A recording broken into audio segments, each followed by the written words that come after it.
ನಮಸ್ಕಾರ. ನಮ್ಮ ಪುರಾಣಗಳಲ್ಲಿ ಬರುವಂತಹ ಒಂದು ಕತೆ. ಒಮ್ಮೆ ಒಬ್ಬ ರಾಜನಿಗೆ ಅವನ ಭಕ್ತಿಯ ಬಗ್ಗೆ ಬಹಳ ಗೌರವ ಇತ್ತು, ಹೆಮ್ಮೆ ಇತ್ತು. ನಾನು ದೊಡ್ಡ ಭಕ್ತ ಅಂತ ಹೇಳುವಂಥ ಅಭಿಮಾನ ಅವನಲ್ಲಿತ್ತು. ಪ್ರತಿದಿನ ದೇವರ ಪೂಜೆಯನ್ನು ಮಾಡುತ್ತಿದ್ದ, ಯಜ್ಞ ಯಾಗಾದಿಗಳನ್ನು ಮಾಡಿಸ್ತಿದ್ದ, ಹಾಗೂ ಬಂದಂತಹ ಎಲ್ಲರಿಗೂ ಕೂಡ ಅನ್ನದಾನಗಳನ್ನು ಮಾಡಿಸ್ತಿದ್ದ. ಅವನ ಊರಲ್ಲಿ ಹಸಿದವರು ಅಂತ ಯಾರೂ ಇರಲಿಲ್ಲ. ತುಂಬ ದೈವ ಭಕ್ತನಾಗಿದ್ದ ಆ ರಾಜ. ಆದರೆ ಅವನಿಗೆ ನನ್ನಷ್ಟು ದೊಡ್ಡ ಭಕ್ತ ಯಾರೂ ಇಲ್ಲ ಅಂತ ಹೇಳುವಂಥ ಅಭಿಮಾನ, ಆ ಒಂದು ಗರ್ವ ಅದು ಬಹಳ ಹೆಚ್ಚಿತ್ತು.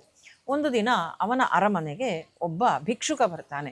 ಆ ಭಿಕ್ಷುಕ ಬಂದವನು, ನನಗೆ ಜೋರು ಹಸಿವೆ ಆಗಿದೆ, ತಿನ್ನಲಿಕ್ಕೆ ಏನಾದರೂ ಕೊಡು ಅಂತ. ಆಗ ರಾಜ ತನ್ನ ಸೇವಕರನ್ನು ಕರೆದು ಹೇಳ್ತಾನೆ, ಅವನಿಗೆ ಹೊಟ್ಟೆ ತುಂಬ ಊಟ ಕೊಡಿ ಅಂತ. ಆಗ ಭಿಕ್ಷುಕ ಹೇಳ್ತಾನೆ, ನನಗೆ ನಿನ್ನ ಸೇವಕರು ಕೊಟ್ಟ ಅನ್ನ ಬೇಡ, ನೀನೇ ಸ್ವತಃ ನಿನ್ನ ಕೈಯಾರ ಅಡಿಗೆ ಮಾಡಿ ಬಡಿಸಿದರೆ ಆ ಅನ್ನವನ್ನು ನಾನು ಊಟ ಮಾಡಿ ತೃಪ್ತಿಯಿಂದ ಹೋಗ್ತೇನೆ, ನೀನೇ ಬಡಿಸಬೇಕು ಅಂತ. ಆಗ ರಾಜನಿಗೆ ಸಿಟ್ಟು ಬರ್ತದೆ, ಕೋಪ ಬರ್ತದೆ. ಅಲ್ಲ, ನಾನು ರಾಜ, ನನಗೇ ಇವನು ಅಡಿಗೆ ಮಾಡಿ ನೀನು ನನಗೆ ಬಡಿಸಬೇಕು ಅಂತ ಈ ಭಿಕ್ಷುಕ ಹೇಳ್ತಾ ಇದ್ದಾನಲ್ಲ, ಎಷ್ಟು ಸೊಕ್ಕು ಇವನದ್ದು ಅಂತ ಹೇಳಿ, ಅದೆಲ್ಲ ಸಾಧ್ಯ ಇಲ್ಲ, ಬೇಕಾದರೆ ಸೇವಕರು ಕೊಡ್ತಾರೆ, ಊಟ ಮಾಡಿ ಹೋಗು ಅಂತ. ಆವಾಗ ಭಿಕ್ಷುಕ ಹೇಳ್ತಾನೆ, ನೀನು ಯಜ್ಞಗಳನ್ನು ಮಾಡಿಸ್ತೀ, ಯಾಗಗಳನ್ನು ಮಾಡಿಸ್ತೀ, ಅನ್ನದಾನ ಮಾಡಿಸ್ತೀ, ಪೂಜೆ ಮಾಡ್ತೀ, ಆದರೆ ನಿನ್ನ ಮನೆ ಬಾಗಿಲಿಗೆ ಒಬ್ಬ ಹಸಿವೆ ಅಂತ ಬಂದಾಗ ಅವನಿಗೆ ಒಂದಷ್ಟು ಅನ್ನವನ್ನು ನಿನ್ನ ಕೈಯಾರೆ ಕೊಡುವಂತಹ ಒಂದು ಯೋಗ್ಯತೆ ನಿನಗಿಲ್ಲದೆ ಹೋಯ್ತಾ, ಅಂತಹ ಒಂದು ಮನಸ್ಥಿತಿ ನಿನ್ನಗೆ ಇಲ್ಲದೆ ಹೋಯ್ತಾ ಅಂತ ರಾಜನದ್ದು ಮತ್ತೆ ಅಹಂಕಾರದ ಮಾತು. ಮತ್ತೆ ಇದೇ ರೀತಿಯಾಗಿ ಚರ್ಚೆ ಮುಂದುವರಿತು. ಕೊನೆಗೆ ರಾಜ ಮೌನವಾಗ್ತಾನೆ. ಭಿಕ್ಷುಕ ನಕ್ಕ. ನಿಧಾನಕ್ಕೆ ಆ ಭಿಕ್ಷುಕನ ರೂಪ ಬದಲಾಗಲಿಕ್ಕೆ ಪ್ರಾರಂಭವಾಯಿತು. ಆ ಭಿಕ್ಷುಕ ನಿಂತಹ ಸ್ಥಳದಲ್ಲಿ ಸಾಕ್ಷಾತ್ ಭಗವಂತ ನಿಂತಿದ್ದ. ರಾಜ ಅವನಿಗೆ ಶರಣಾಗ್ತಾನೆ. ಆವಾಗ ಭಿಕ್ಷುಕ ಹೇಳ್ತಾನೆ, ನೀನು ನಿನ್ನ ಮನೆಗೆ ಬಂದಂತಹ ಎಲ್ಲರಿಗೂ ಅನ್ನದಾನ ಮಾಡ್ತೀಯಲ್ಲ, ಆದರೆ ನಿಜವಾಗಿ ಹಸಿದಂತಹ ಒಬ್ಬ ವ್ಯಕ್ತಿ ಬಂದಾಗ ಕೊಡಲಿಕ್ಕೆ ನಿನ್ನ ಅಹಂಕಾರ ಬಿಡಲಿಲ್ಲ, ನಿನ್ನ ಗೌರವ, ನಿನ್ನ ಗರ್ವ ಬಿಡಲಿಲ್ಲ. ಯಾವಾಗಲೂ ಕೂಡ ದೇವರನ್ನು ಕೇವಲ ದೇವಸ್ಥಾನಗಳಲ್ಲಿ ಪೂಜೆಯಲ್ಲಿ ನೋಡಿ ನಾನು ಭಕ್ತ ಅಂತ ಭಾವಿಸಬೇಡ, ನಿನ್ನ ಆಚರಣೆಯಲ್ಲಿ ಎಷ್ಟುಂಟು ಅಂತ ಹೇಳುವಂಥದ್ದನ್ನು ಭಗವಂತ ನೋಡ್ತಾನೆ ಅಂತ ಆ ಭಗವಂತ ಭಿಕ್ಷುಕ ರೂಪದಲ್ಲಿ ಬಂದಂಥವನು ಅವನಿಗೆ ಮಾತುಗಳನ್ನಾಡ್ತಾನಂತೆ. ನಾವು ಕೂಡ ನಮ್ಮ ಜೀವನದಲ್ಲಿ ಹೀಗೇ ಮಾಡ್ತೇವೆ ಸ್ನೇಹಿತರೆ. ಅನೇಕ ಬಾರಿ ನಾವು ಕೂಡ ಕೆಲವೊಮ್ಮೆ ಇದೇ ತಪ್ಪನ್ನು ಮಾಡ್ತೇವೆ.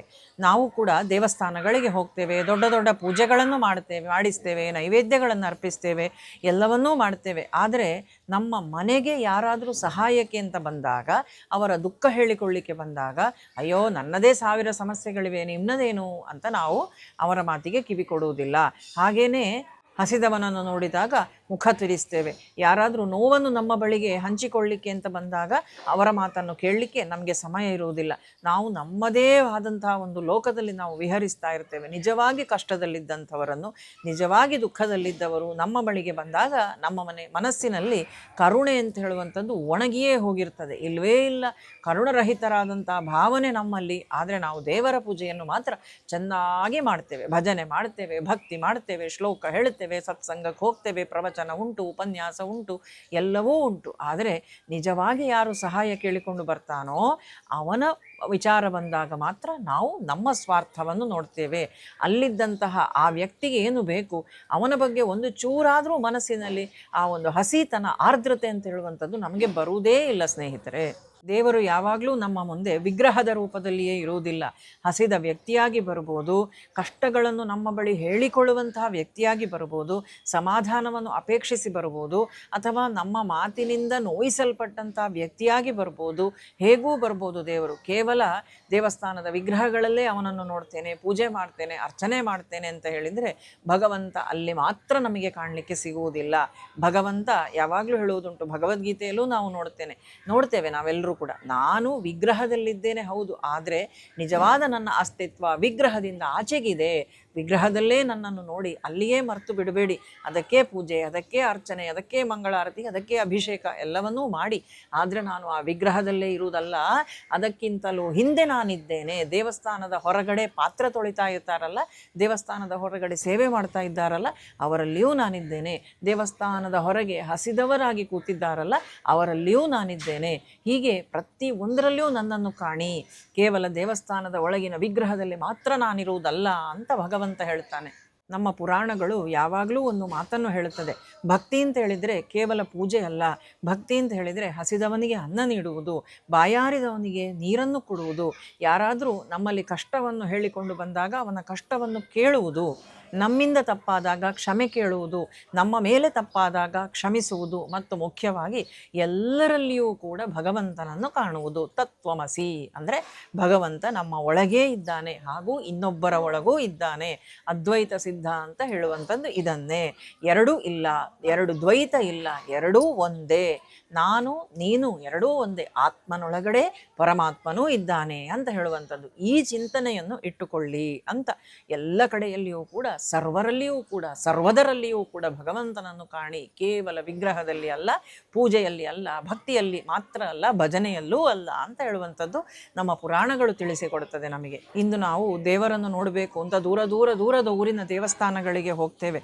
ಆದರೆ ಭಗವಂತ ನಿಜವಾಗಿಯೂ ಕೂಡ ನಮ್ಮ ವರ್ತನೆಯನ್ನು ನೋಡ್ತಾನಂತೆ. ನಮ್ಮ ಮನೆಯಲ್ಲಿಯೇ ನಮ್ಮ ತಂದೆ ಇದ್ದಾರೆ, ತಾಯಿ ಇದ್ದಾರೆ, ಅಜ್ಜ ಅಜ್ಜಿಯಂದಿರಿದ್ದಾರೆ. ಅವರಿಗೆ ನಾವು ಕೊಡುವಂತಹ ದೊಡ್ಡ ದೊಡ್ಡ ಉಡುಗೊರೆಗಳು ಬೇಡ.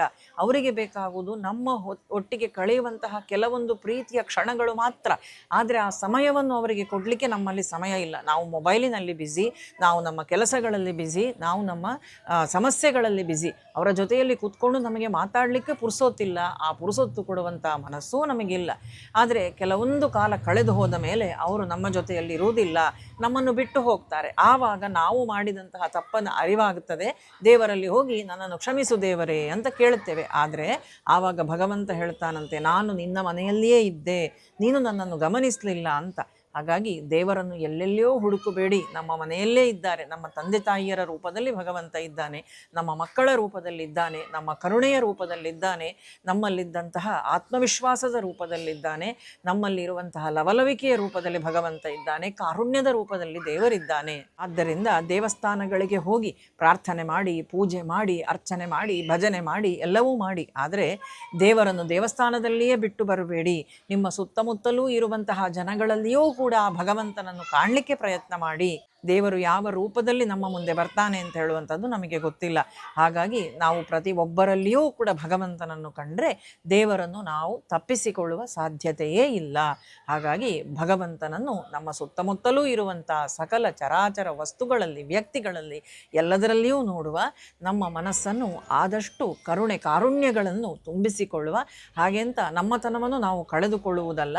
ದಾನವನು ಪಾತ್ರದಲ್ಲಿ ನಿಜ ಸಂತಾನವನು ಪತ್ನಿಯಲ್ಲಿ ಅಂತ ಹೇಳಿದ ಹಾಗೆ ನಿಜವಾದಂತಹ ದಾನ ಯಾರಿಗೆ ಮಾಡಬೇಕು ಅಂತ ಹೇಳುವಂಥದ್ದನ್ನೂ ಕೂಡ ಬುದ್ಧಿವಂತಿಕೆಯಿಂದ ನಾವು ತಿಳಿದುಕೊಂಡು ಆ ಸಕಲರಲ್ಲಿಯೂ ಕೂಡ ಭಗವಂತನನ್ನು ಕಂಡುಕೊಂಡು ಸೂತ್ರೇ ಮಣಿಗಣ ಇವ ಅಂತ ಭಗವಂತ ಭಗವದ್ಗೀತೆಯಲ್ಲಿ ಹೇಳಿದ್ದಾನೆ.